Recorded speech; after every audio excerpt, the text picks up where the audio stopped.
Good afternoon, Bermuda, and to you, the media. We have a unique opportunity today and this afternoon whereby we have started the budget debate and gone into committee. And I felt it important that after yesterday being the first day of budget debate, that we help frame what we found as we, yesterday, myself and the Honorable Scott Pierman spent the full day in debating public works and legal affairs. And so while the information is very fresh in our minds, I think it's important to you, Bermuda, that you hear from us on how we feel about what we have found thus far. Of course, there will be more to speak of as we go more into the budget debate. But I think this is probably the most important time, and I know that this is the most important time for Bermuda, where a plan is laid out by our government to speak to the issues of the country and how they plan on addressing it. It is the opposition, the One Bermuda Alliance's job to take a look at that plan and to also give our thoughts and ideas on where we are and to ask the questions that you don't get to ask. And quite frankly, now that we have taken a look for public works in particular, we have an infrastructure challenge. We have an infrastructure problem on our hands. Public works consists of parks, lands and buildings, works and engineering, and also Bermuda housing. And as we went through all of those heads, I'm going to highlight 3 or 4 things that were a theme to me that we found to be interesting, concerning, some things good. Quite frankly, we had a wholesome debate. But as we enter on in the rest of the week, and I don't have a prepared speech up here, I don't need that. It feels as if we are in a race to zero. The government is acting out of desperation. It appears as if the only inspiration that this government has is desperation. Everything is falling apart, and so we have a budget that has not laid out clearly how we are going to fix the challenges that we do have. You cannot come to Bermuda and say, listen, we're going to give you light bulbs to fix the challenges that you are having. That is not satisfactory. In fact, no one's asked for light bulbs. And so we need to set the record straight on where we plan on going with the budget. The themes that I found throughout the budget debate yesterday, considering public works, was this: infrastructure is a problem. And the number one complaints that they are receiving is about the roads. Potholes, bumpy roads. You're riding on them every day. And if I use an example, when I was coming up 16, riding on my bike, 2 things I did when I was on the road. I avoided those metal grids that you see in the road, because you ride over that, you can get a flat tire. Also, potholes, because if you ride into one of those, not only do you get a flat tire, but you get road rash at best. So this has to be fixed, guys. We know that we're having challenges with our roads. We need to address these issues, and we did talk about them yesterday. The second theme that I saw through the budget yesterday was this. There was a theme of every line item that I saw with an increase. The increase all referred to staffing. You go through the line items, and I would see, okay, we're spending $700,000 more. Most of that was going towards staffing. And then the third was the Bermuda Beach Resort. This is the old Grand Atlantic that was put into place 12, 13 years ago for low-cost housing, and we still have nothing to speak of that has been completed there. The PLP government started that project. The only time that it got an injection of revenue was when the America's Cup was here, that the One Bermuda Alliance put into place. And that place was full, it was housed. Here we are still now, paying out, and we have no clear answer as to when this project is going to end. We know that it is Hilton that is the resort that is going to, the company that's going to be running it, but we have no clear idea on where we are as far as the closing of that particular project. But yet again, the Premier wants to build another low-cost housing up at Morgan's Point it just doesn't end, guys. If you can't finish one from 13 years ago, how are we going to build one today, especially with increased cost? The fourth thing that I saw, and that was paramount out of the Public Works headquarters and all of the heads, was that no one told the public, and had I not asked the question, no one told the public that all fees within Public Works are going up by 5%. You never heard that in a brief from anyone. But yesterday in the questioning period, we come to find out that all fees, so some of you are getting water from government piped to your home, 5% increase is coming at the end of March 31st this year. And then 5% increase on all other fees outside of water as well. So if you're camping and all of these kinds of things, you can expect that it is going to cost you 5% more. And so again, I say, if we are going to increase the cost for Bermudians, we all know groceries cost you more. Your rent is going up. All these fundamentals to survival in Bermuda continue to go up. But yet, we do not see significant revenues for this country going up to stem the tide. You cannot say, okay, well, we're going to cut taxes by $6 million and also raise revenue by $6 million. You're at a standing point. It's a holding point. The OBA, when it was government, realized that it needed to raise revenues significantly because people are in trouble. They are in trouble. And when the middle class of Bermuda continues to erode, yes, we have a two-state Bermuda, the rich and the poor. And this government spoke and campaigned on the fact that there are two Bermudas and they are perpetuating the two Bermuda problem. And it needs to be fixed. And so with that in mind, those are just my opening remarks. There are other things I'm sure that you'll have questions on, but those were the themes that stood out to me. Number one, roads. We need to do something about it. And with those roads, we saw that this ministry got $6 million more. But when we went through the budget, only $2 million is being awarded to asphalting and pavement. Now, if you listen to the minister, he did say that he believes it's probably around $200,000 per mile. So I did ask a question, and the minister was very good in our debate yesterday and giving answers, but of course he didn't have enough time to finish giving them. If you do the calculation quickly, okay, you got $2 million. Well, all right, so what, we're gonna it's only 10 miles that we're gonna pave, approximately? It's not gonna work. We from Somerset, Dockyard, to St. David's, not St. George, to St. David's. It's tough. It's tough driving on the roads. I took my bike to get serviced. A $2,500 bike I bought a couple of years ago. I get a flat tire, I pick it up and I said, well, look, service the whole bike, get it all fixed up. $700, guys, for a $2,500 bike. The costs have gone through the roof. I can't blame where I'm taking the bike, and the cost. We need to make sure salaries are being paid. The only solution to it is raising revenue, guys. Bermuda, you must understand. Where is PLP's America's Cup? They've casted that thing in a shadow, which brought $300 million to the table. And when the reports came out to substantiate by our professional services, the big boys, the KPMGs and the PwCs, the report said, yes, this was a financial, huge success. But it gets casted in the shadow by our government. So I say to PLP, where is your America's Cup? Your people are drowning. And the pace that we are going to continue to see the emigration of our people like you've never seen before. It's just ramping up, guys. People have options and they will take them when they're put in a corner. And so that's my spiel. If you want to ask any questions thereafter, we'll go to questions, but maybe we'll do legal first, questions first? Okay, yes. If you want me to go first, okay. You mentioned potholes. Yes. So what would you do differently and where would you get the money from? Where would we get the money from? Again, I mentioned that we need to raise revenues. This ministry received $6 million increase in their budget.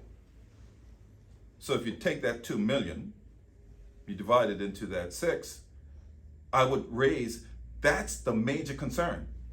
At least half of that must go to the roads. If that's your major complaint that you're receiving, put your money where your mouth is. You got to fix this situation. That's what I would do. I would put more money to the roads. How would you raise revenues though in that context? Well, that's a different case. Listen, you understand budgeting. You've been around for a while. You know, nothing is in isolation here. What we believe, the way that this ministry should raise revenue, and I've been talking about it for at least 4 years. There's a fundamental difference between us and government when it comes to buildings.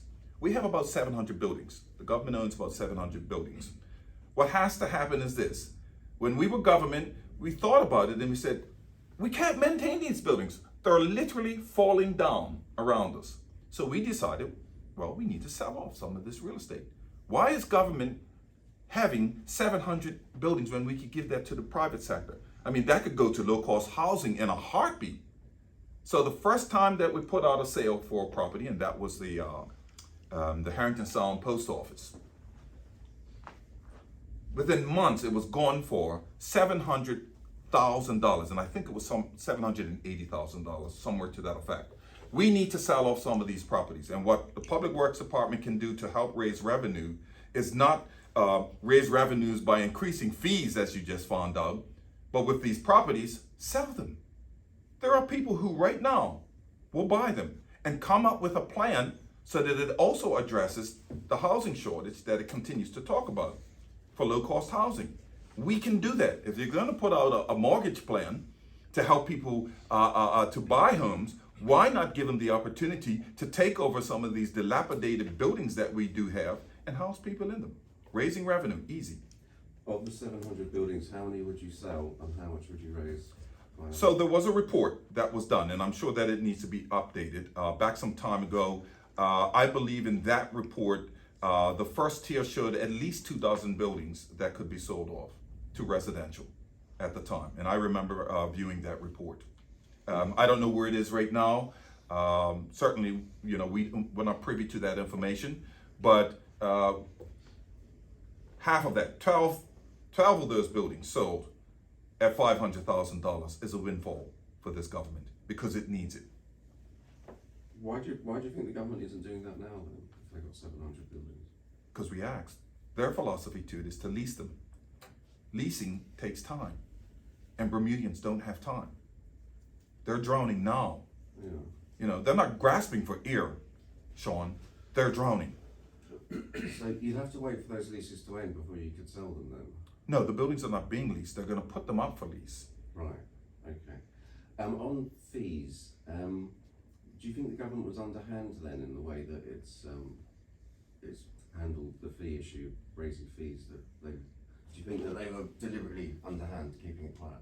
Well, listen, I know that for media, it's great to have some catchphrases like, you know, they were underhanded and the likes. What I'm telling you is that you didn't know about it. And if I hadn't asked the question, you wouldn't know about it until you went to go camping or you looked at your bill. Oh, my bill's 5% higher. So you can classify it without whatever term you like to classify it. But I'm telling you, you've got something on your hands that is new and you weren't told about it. But do you think it was wrong of them not to make people aware of that? I can't speak for the government. I'm the opposition. What do you think? Not what I just told you what I thought. But you didn't say. I just told you what I thought. Do you think it was wrong of them not to be more upfront about it? Listen, governments need to be transparent. The PLP government has spoken to the fact that and rode on the ride of the horse of transparency in elections to be more transparent. They could have been more transparent about it. Okay, we're talking about the budget. Caused a bit of tension in your own party for the last few days. Yes. Do you think that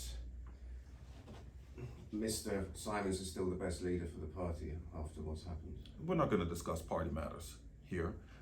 Certainly, I have already spoken to you about how I felt. He did the honorable thing. I wish that politicians were more transparent and did the honorable thing. When they felt that they needed to correct something, they should correct it. How many times have you seen PLP retract on matters that they know they are wrong on? You don't see it. You have a leader amongst the One Bermuda Alliance who came out and was transparent and said, listen, I probably could have handled this one particular issue better. When did doing the right thing become wrong? What are we focusing in on here? We got people who can't pay the rent, keep the lights on, and we're worrying about Cole Simons, the honorable member? What is our focus here? It's not humanitarian at all. It's a quick fix to the media. And I'm telling you, media, you're on the wrong road. Let's just face it, guys. When I used to do press conferences years ago, this room was packed. Packed under One Bermuda Alliance. With this PLP government, look at what it's dwindled down to. The media is under attack. You want to know why? No revenue in this country. No revenue in this country. Your jobs, media, are at stake. Your jobs are at stake. And you need to hold this government to hand. The One Bermuda Alliance is taking the budget and holding them to task. You need to do more. So concentrating on Cole Simons when he's been transparent, and whatever the source is that you have, obviously you got a good source. Go back to your source. They'll answer it for you. You said that he did the right thing, but he only did the right thing because he did the wrong thing first. So do you have full confidence in him as leader? Listen, any leader that steps forward, any leader, I've been there many times, is going to make mistakes. The right thing to do is to step up with integrity and do the right thing. Mm-hmm. No one is immune to making mistakes, including the media. I know you haven't said that you have full confidence in him. I have full confidence. He got up and he said, listen, I made a mistake. I have full confidence, and that's why I said he's an honorable man. What this party decides going forward is up to the party, and then we'll let you know.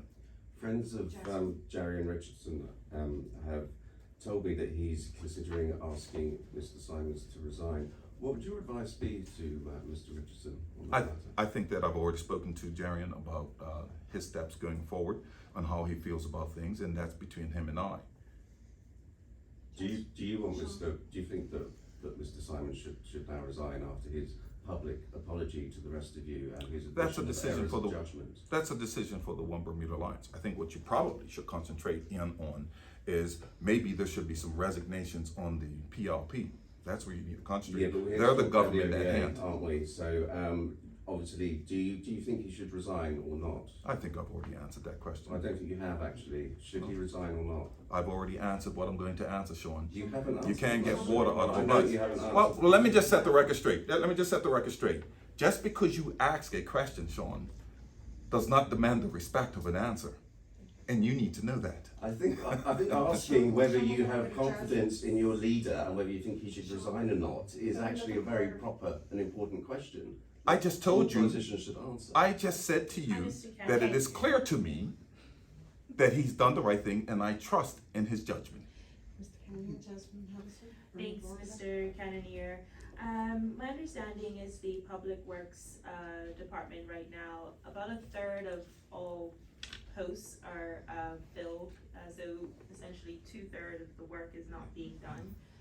Do you support more investment in staffing to make sure that they can do their job? Yeah, that's a real challenge. The question is really about efficiency. I think it's two things: efficiency and accountability. If we're not being accountable, then we can't be efficient. And one of the things that came out of the debate yesterday was that we have a new digital and software packages that will make life a lot easier when it comes to being more efficient within public works. That has been a very slow slog to get to that point. And so when it comes to staffing, certainly there are positions that need to be filled. I have no qualms about that. What I have qualms about is if you've been given a windfall of $6 million and your major complaint is getting roads done, then let's see more concentration being put on that area. Staffing, of course, is always one of those solutions. But if you get the staffing and you're not being accountable, then people complaining, they just see workers on the road just standing there.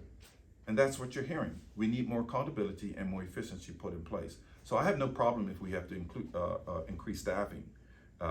My challenge is who's holding them accountable to make sure the job is get done. I understand that there's a low morale because of that lack of staffing. People are stressed. Sure. As a OBA government, what alternatives would you propose? Well, again, it's about accountability. I think I just gave it, and being more efficient. We have to tie down on our efficiency here. Bermuda, when it comes to staffing, you know, I think it's always been thought that the One Bermuda Alliance is just going to come in and cut all these people out. In 2012, when we won the election, you know, that was the theme coming from people and from the from the government, PLP government. Oh, well, you let these OBA people in, they're going to take those jobs from you. We didn't do that. It was all a PLP media fluff that we were going to do that. We did do it by attrition, reduce the numbers, and we try to put in efficiencies. Remember when immigration and work permits was a problem? What did we do? Right? We hired some people to come in, got some staff, and fixed it. Looking to the ag show, the department has decided to, I guess, absorb the cost and organization of the show this year. It was cut under the OBA under austerity. I mean, we're in a similar situation right now financially. Do you think it was wise of the government to absorb the show then? Yeah, that's a tricky one, right? I mean, I am in full support of the ag show. I'm glad to see I'm glad to see that the money was put there for the ag show. Again, the ministry had $6 million more. He's got to decide on where he's going to disperse those things. The reason that the One Bermuda Alliance had to take the route that it did is because the Minister of Finance came to cabinet and said, listen guys, I can't pay staff. We don't have any money. Imagine a month being government and you find out there's no money to pay staff. So we recognized the urgency of now that we needed to fix that situation, get back in front of the banks, and then come up with something that was going to raise revenue very quickly. So I'm glad to see the ag show being supported and back on the road. I am. And just lastly, Yes. you asked the government, where's your America's Cup? Obviously, we have Sail GP, tons of other sporting events. Yes. Do you still hold those as value in your mind? Who started it? The One Bermuda Alliance. The whole reason we have GP is because of the America's Cup. What we should have is the America's Cup again. We can't allow rhetoric in this country to throw away top tier billionaires and millionaires who came here to spend their money to run away and not come back. And that's what we heard. Rhetoric. Complete rhetoric. While the hypocrisy of it was, PLP people were up there making money off of America's Cup. We need America's Cup back. And they're willing to come back. We just need to get our act together.